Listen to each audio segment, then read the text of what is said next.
So thank you very much for inviting me to speak here. It's a pleasure to be here. This is my first time certainly to this part of India, and it's very interesting to see what it is like. So in keeping with the spirit of this conference, what I'm going to talk about is our thinking at MIT on educational technology at MIT. In this case, it will be at MIT. In particular, innovation and issues of sustainability and educational transformation. So here's how the talk is actually structured. In order for some of the things I'm telling you to make some sense, I have to tell you a bit about the MIT mission and culture, because what we do has to fit within that context. We've done quite a few educational innovations over the years, many of which have worked, but many of which have not worked. So I'm going to tell you what has worked, and you can deduce the complement what has not worked. And then tell you some of our thinking about the value of residentially based education, particularly in light of open courseware and moving beyond open courseware, which is where we are actually right now. And then what is our strategy going forward? So that's how this talk is actually structured moving forward. So first of all, here's the mission of MIT. And you can see that the MIT says it's in the business of serving the nation and the world in the 21st century. That's the things in red. And it's in the business of doing this with basically excellent students and having a very diverse, intellectually stimulating campus community. So it's very important that whatever we do fits into making sure that this mission, is well articulated. Right? Now, this is another way to look at what is MIT. So this is what makes for the MIT culture. And the way this is structured is MIT, meritocracy, innovation, and transformation. But if you were to come to MIT and ask, tell me the essence of this university, I think these three things capture it actually very well. There's a very high emphasis on meritocracy. People rise because of what they actually do, not because of where they came from. It's an institution where there's a high emphasis on innovation at all kinds of ways. So innovation both in terms of what people actually create, but also innovation in terms of risk-taking and even innovation in the educational system. And we are very proud of the fact that many people who go through the institution say that their lives are transformed. So it is in that sense for the students who come and for the individuals who are there a transformative experience. It is also a place that is interested, as you can see in the mission, in transforming the world. So I would say those three things capture pretty well what the MIT culture, and everything we do in educational technology has to fit with that. So this is what makes for MIT undergraduate education, and I'm telling you this so that you can see the stuff that's about to come, and it'll make sense in that context. There's a certain set of curricular requirements which are very heavily science and technology based, and then students do what we call a major, which is some kind of concentration. And then they have a minor. But it's also very important to us that wrapped around this is a set of co-curricular experiences, which are not required, but nevertheless, a student who goes through MIT, if they do not do these co-curricular experiences, that if they only focused on the curriculum, actually we would say they had not received the appropriate kind of education. So you could think of these two things as wrapped around each other, like DNA in that sense. And the percentages beside each of those numbers here are the percentage of students who actually do those in a 4-year experience. So we have an undergraduate research opportunities program, which 85% of our students do. And so for that, it's very important that our students are engaging in research as undergraduates and learning about how to deal with ambiguity, and learning about how to deal with unstructured problems, which is the essence of that. We are increasing our emphasis on sending our students out for global educational experiences. So we are interested in transformation. A lot of transformation occurs when people take what they know and they apply it somewhere else. So we now have 41% of our students out doing something else in the world while they're at MIT. This is usually in the summer or January. 54% of our students are doing public service. This is primarily in the area around in Massachusetts there. During the summer times, many of our students, in this case 79% of them, do internships. So they are taking what they know and working usually in companies and applying their knowledge. And then we are interested in developing our students as leaders. So 69% of them are doing leadership development, some kind of leadership development activity that we count. So think of the MIT education as these two things, mixed together. They're learning some specific knowledge, mechanical engineering, for example, and they're also doing all of these other things at the same time. Okay, so all that was context to talk about educational innovation. So what works? So what you see here is since the year 2000, there's been a lot of educational innovation. So the number we're counting right now is about 80, and they come in a wide range of areas. There's at the level of subjects in courses like electrical engineering or mechanical engineering, at the level of new ways to think about how students should be graded, so that's under the miscellaneous, new ways of exploring things within the curriculum. And then there are technologies, many of which people here will be actually familiar with, such as spoken media browser and iLabs. I know that you're familiar with those things. Looking at new kind of programs to reach out to other people. So OpenCourseWare is something that MIT started just over 10 years ago, which I'll come back to in a minute.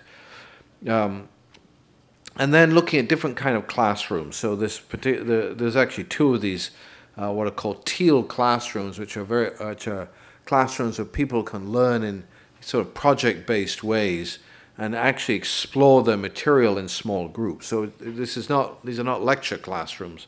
They're very different learning spaces. So all of these things are education innovations that have occurred at MIT, and we're continuing to do things like this. Now, what is it that enables this to work? So given the job that I have to spend a lot of time thinking about enabling things to actually happen. Because while MIT is very good at innovation, sustainment in the long term has been an ongoing issue. So the first is money. There's no question that money helps. It's hard to do innovation unless you have money to fund these things to actually happen. In this particular case, all those things that you saw there have been funded by about $35 million of money that we got from various places. You have to have a culture that supports faculty innovation. That is, it's acceptable for faculty to try these things, and it's supported. And you need at least a few faculty members who are willing to be innovators. The reality is that anybody who's studied the diffusion of educational technology in universities appreciates, there's always a distribution of people who are engaged in these things. So the people who are willing to do the innovation.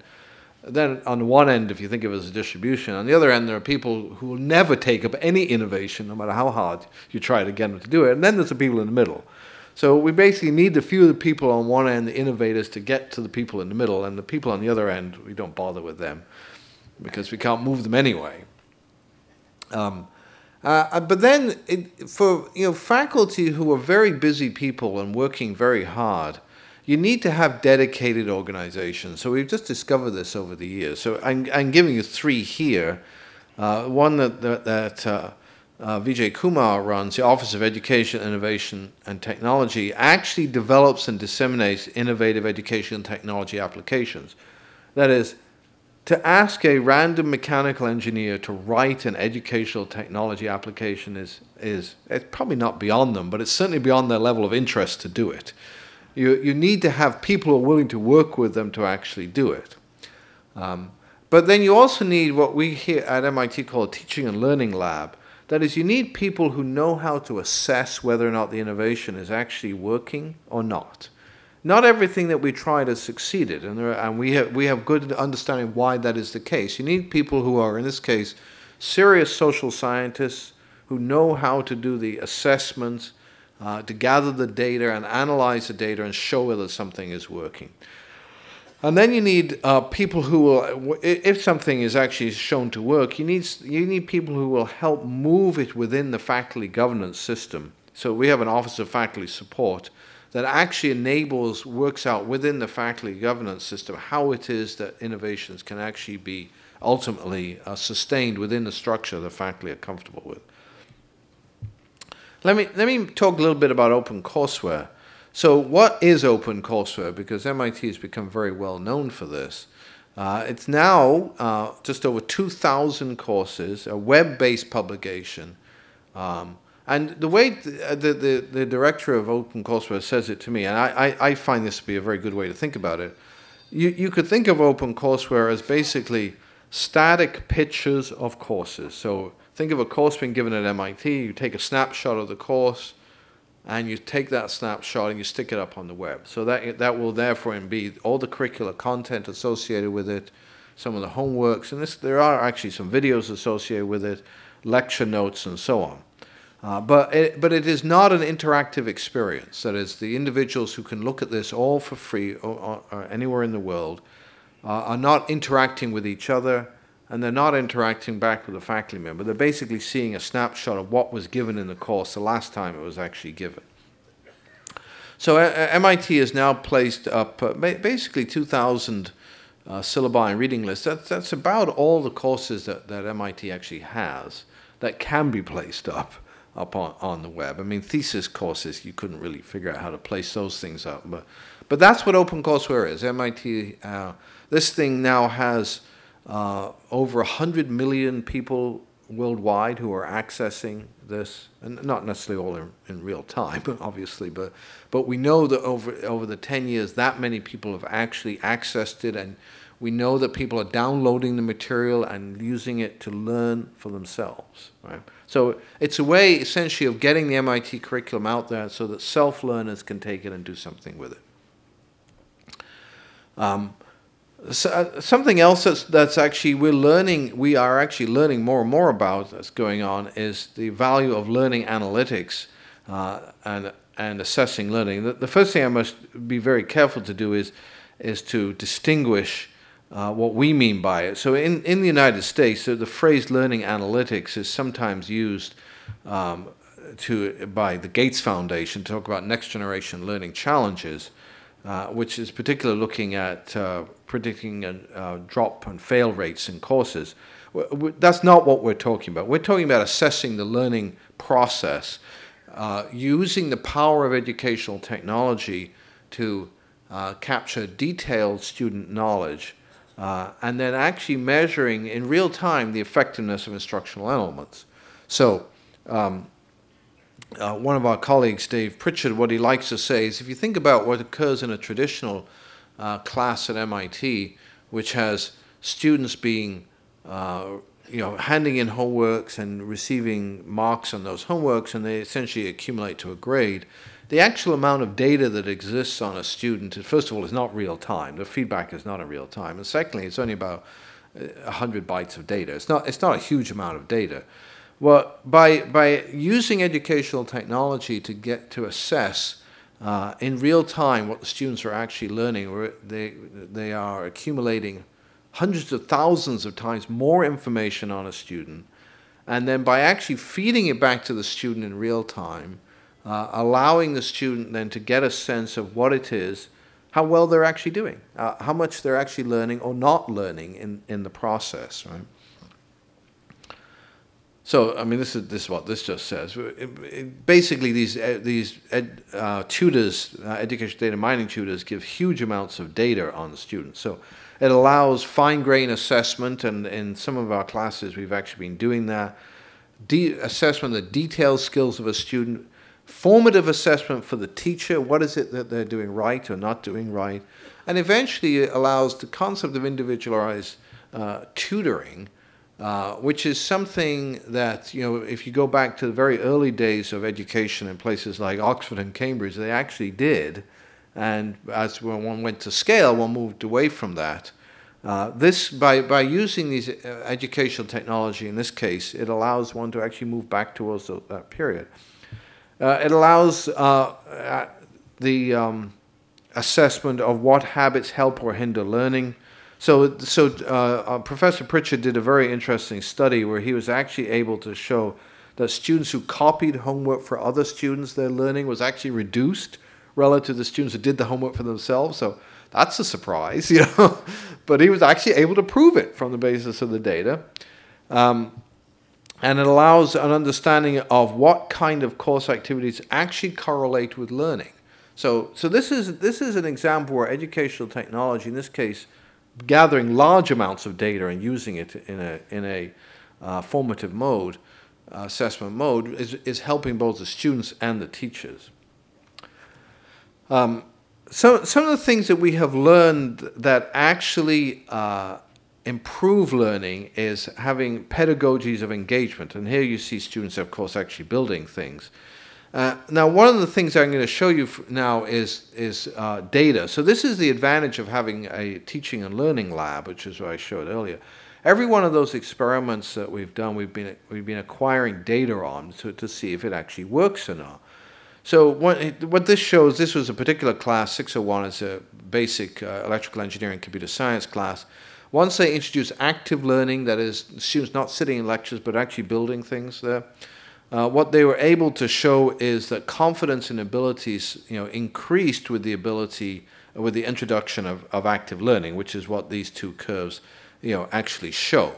So, for people who've actually been in these classes, again, this is not a great surprise, but it tells you that basically the kind of a lecture mode of operation is actually not the best way for students to actually learn. That actually getting down and building things and interacting again in real time with the material is a much more effective way for student learning to occur. As a matter of fact, Carl Wyman in the United States goes around and he gives a talk where he points out that we now understand that of all the ways by which people learn, giving a lecture is the least effective way for learning to actually occur. But of course, that is what we do the most of in universities. But there are lots of other ways by which people learn, and lecturing is actually the least effective way of doing things. We know that providing multiple opportunities for practice at retrieval helps students learn. So this is a small study group where the students are asked to work something out, essentially, again, in real time. So this was a 16100 is a sophomore level class in aerospace engineering, and they changed from 1998 to the year 2003 to going from again just a lecture format to a format where the students were asked to do concept questions. The lectures were broken up into mini lectures, where there was lots of oral exams in the class where students actually asked to stand up and work things out, and they were asked to do a team-based project. So this is all about active engagement in the material, and you can see the results here showed very clearly in terms of how students did. This is going from the green to the blue. That final exam grades went up very substantially, and they were actually given exactly the same exam at the end of this. So this was comparing apples to apples. This showed that the students, indeed, by doing active learning, were indeed learning a good deal better. We know that using research tools for learning also actually helps learning. So and it has another advantage. It's easiest to get the faculty who are heavily into research to engage along the dimensions of their research as opposed to orthogonal to the dimensions of their research. So this is a set of tools that were initially developed to do visualization of complex, I think, DNA kind of molecules, and as research tools. And then they were developed as educational tools to actually show how it is that chemicals actually interact together.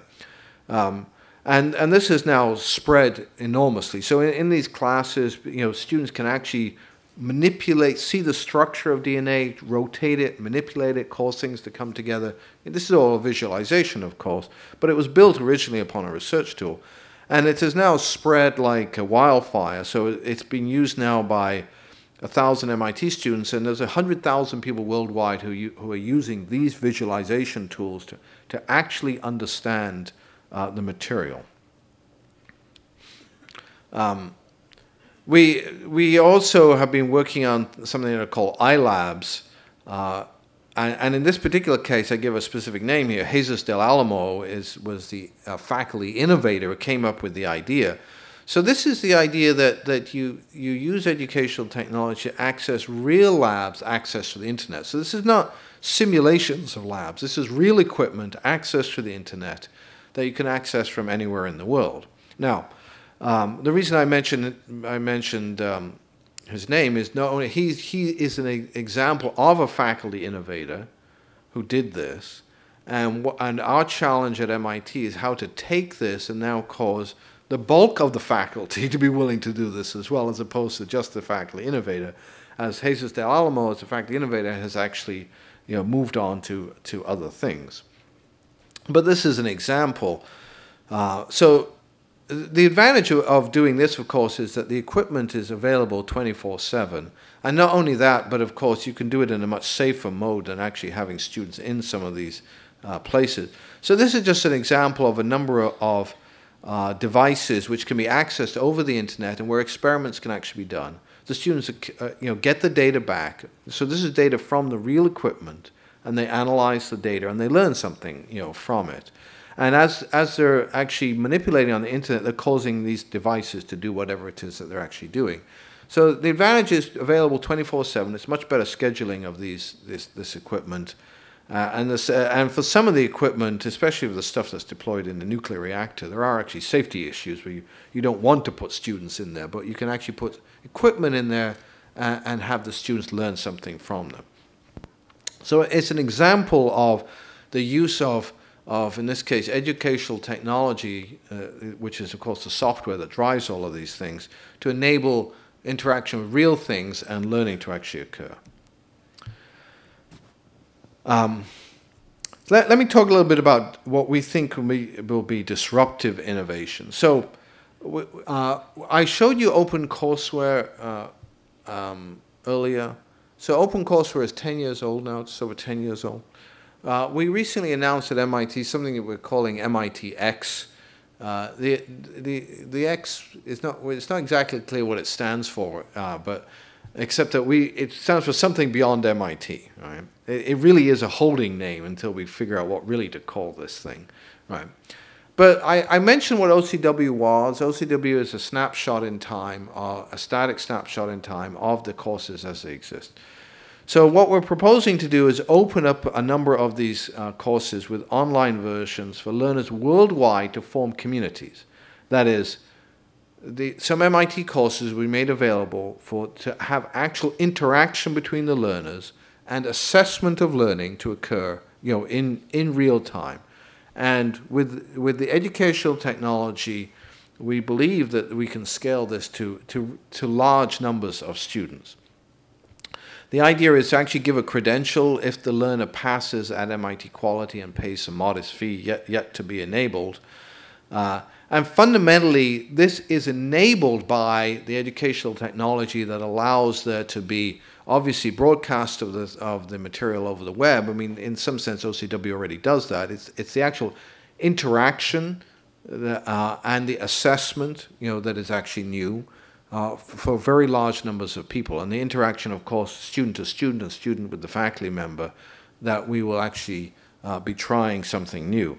Now, a number of other universities are doing this. So Stanford has done a number of experiments along this in this line, and of course, many universities actually do this in the online community worldwide.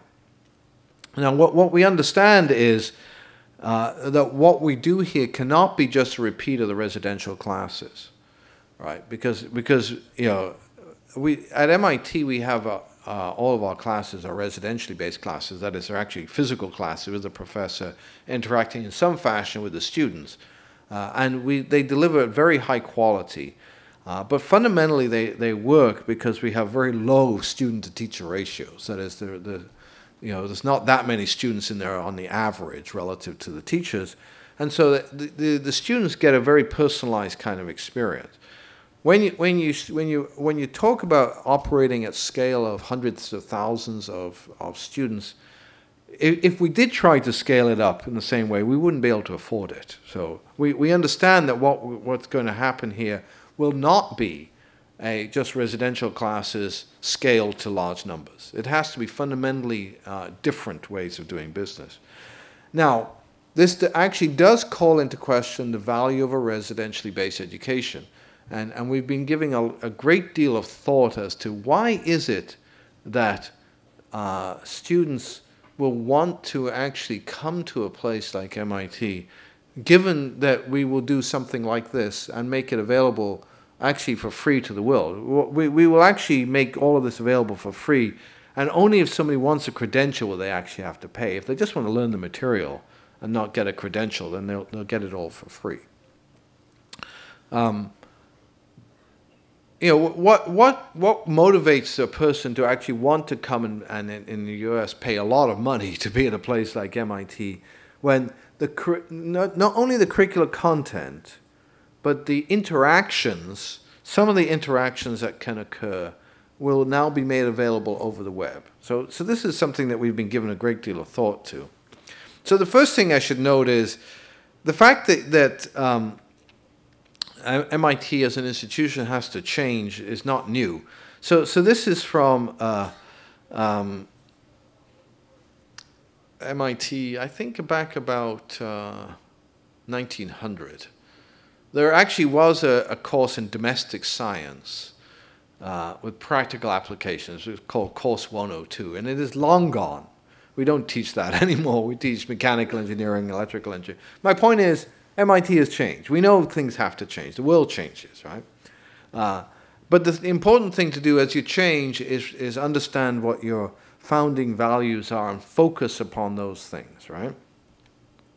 So here's our thinking. So we started this thinking about what's the value of a residentially based education in light of moving to MITx, which goes beyond OCW, by first of all understanding for undergraduates at MIT, what is it that we really want to do with them? I mean, why are they there, right? And this is our list, okay? So we help them transition from high school and home life to university. We help them foster social skills. We help them deal with and value diversity. We help them learn a specific discipline, right? Mechanical engineering, electrical engineering. We know from our alumni surveys that actually most MIT alumni, when asked years later what do they get from MIT, actually don't even mention mechanical engineering, electrical engineering. They mention thinking analytically and learning to think critically. So we know that that's a key element of what we do.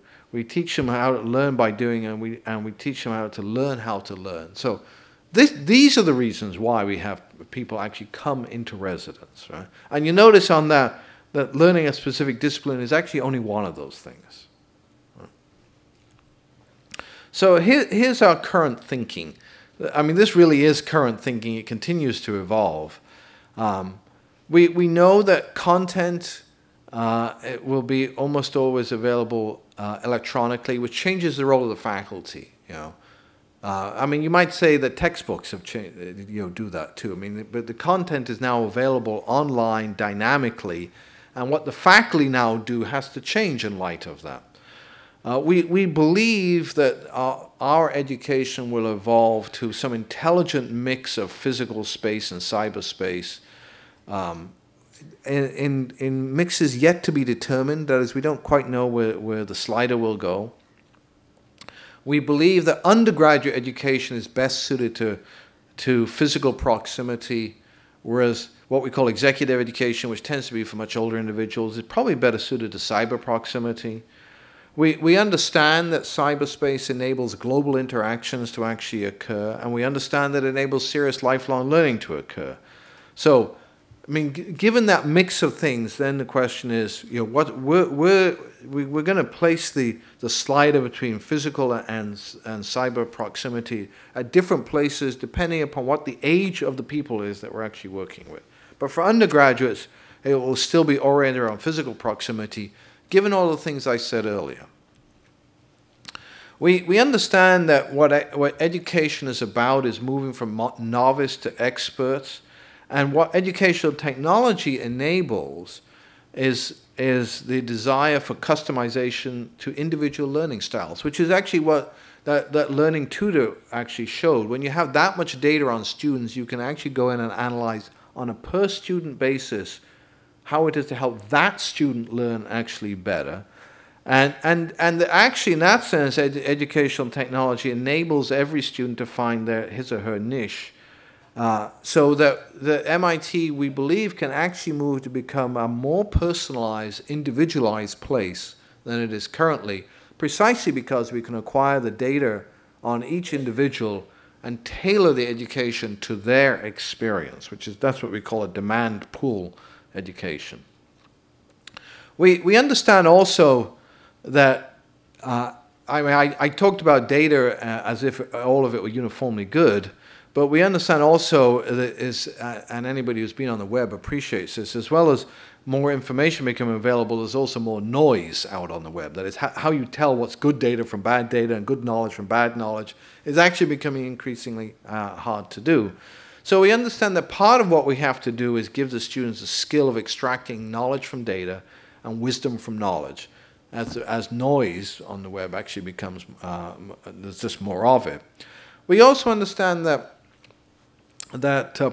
personal networking technologies modify the power of relationships. So we see this already in our students. Social networking enables new communities to form. Cell phones enable parental involvement to occur on scales that we hadn't actually seen before.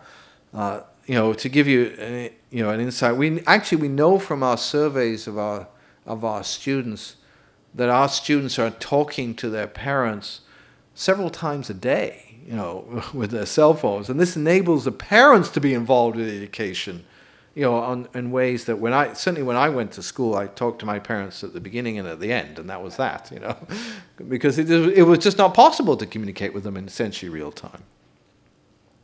So what's our strategy going forward?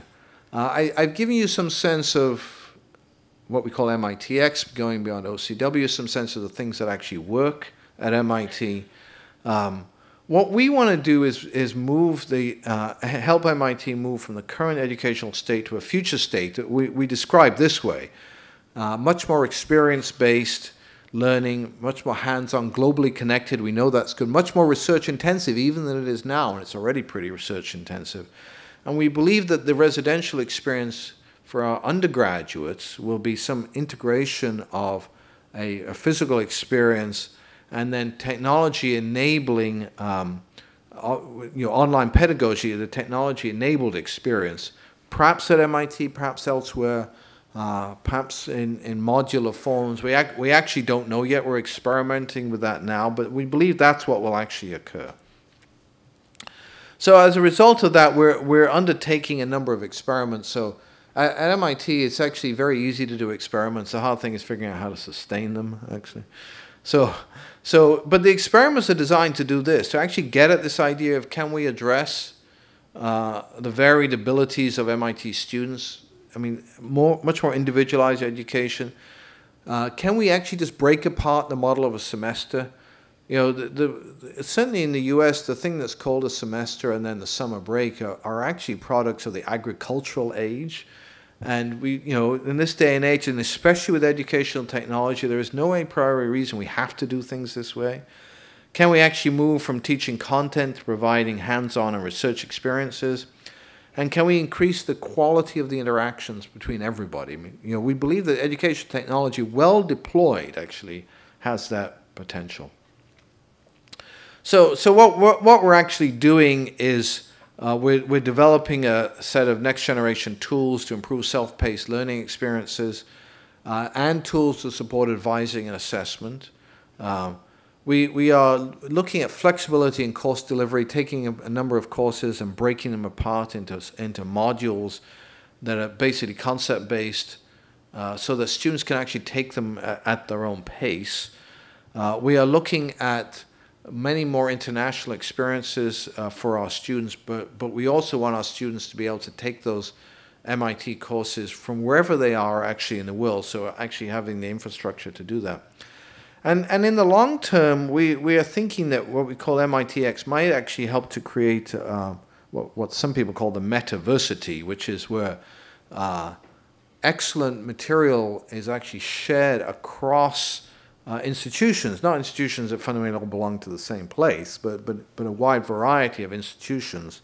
And we'll see how that actually goes. Right? So we're doing some experiments. These are 3 of them right now. In chemistry, we're undertaking some experiments to develop educational technology, essentially to allow students to explore challenging concepts and look at them from several different perspectives with videos and simulations and iLab kind of experiences, but from several different levels. We're doing some experiments in mechanical engineering to modularize, in this case, mechanics and materials and discrete learning experiences, and we're doing some experiments in aeroastro to transform some courses to be more modular, active learning, all the ways that I showed you actually earlier. In order for us to continue a focus in this thing, we have developed a number of what we call strategic thrusts. So we have a strategic thrust in how to transform learning through research. We understand that, and actually in the MIT culture, it's very important that educational technology not exist for its own sake, but exist for the sake of improving learning. And so we have to take the best of what's known about from cognitive science and neuroscience and looking at pedagogy and put that into the mix.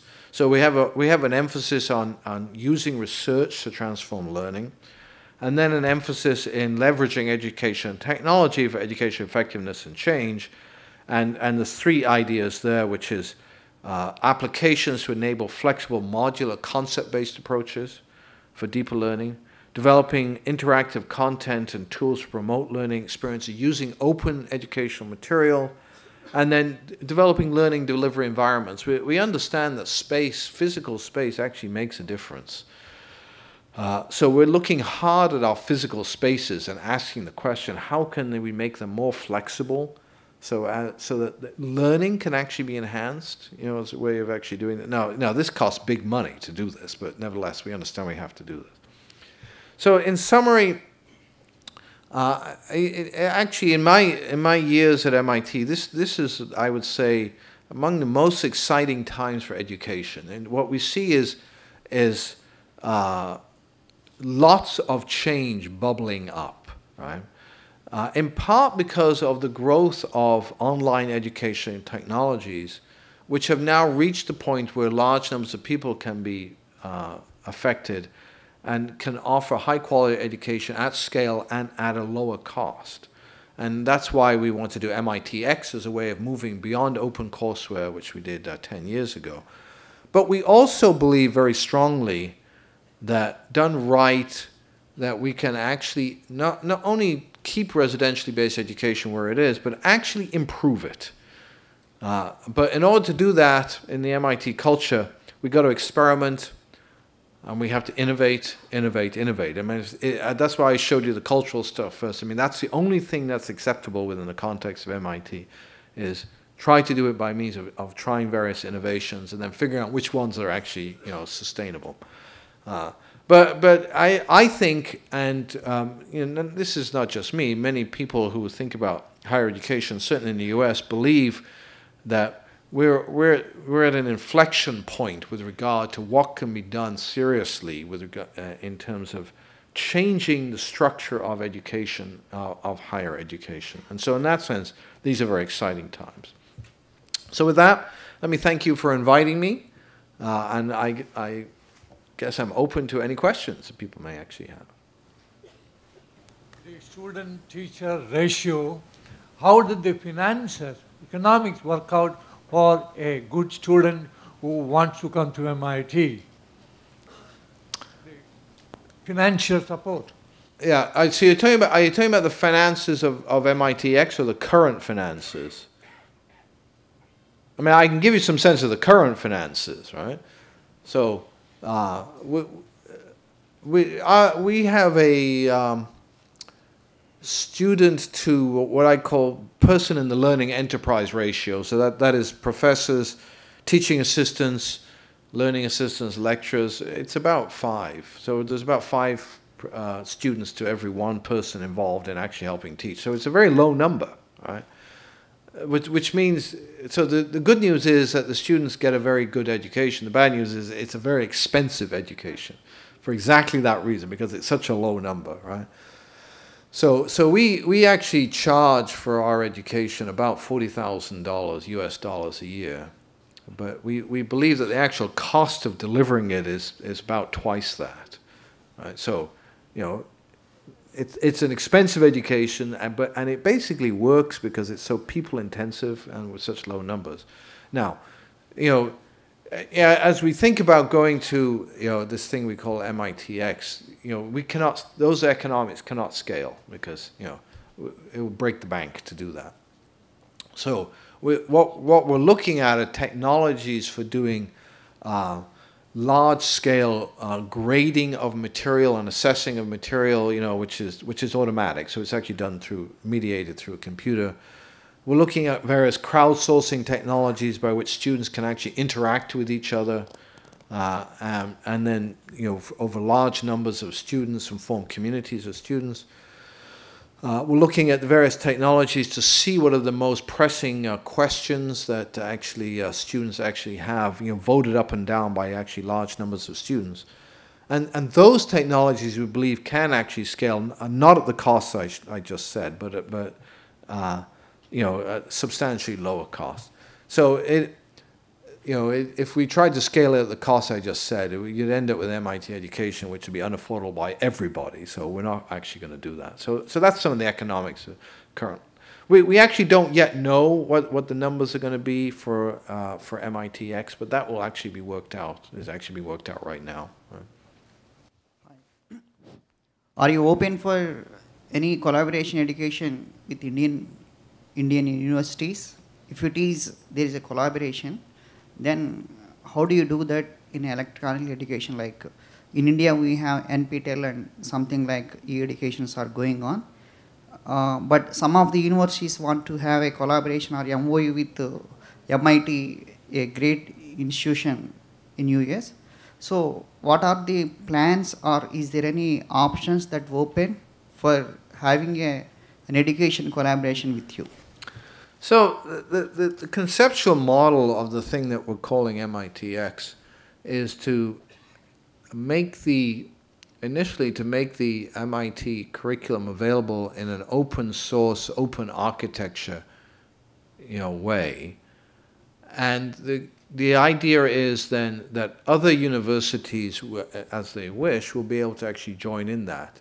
And they can join in both by accessing the MIT material, but also adding their own material, right? So on an open architecture, kind of platform. So in that sense, as that gets developed, we're actually very open to actually interaction with other places. Right? And the provost told me there's actually people he's talking to right now to actually do that.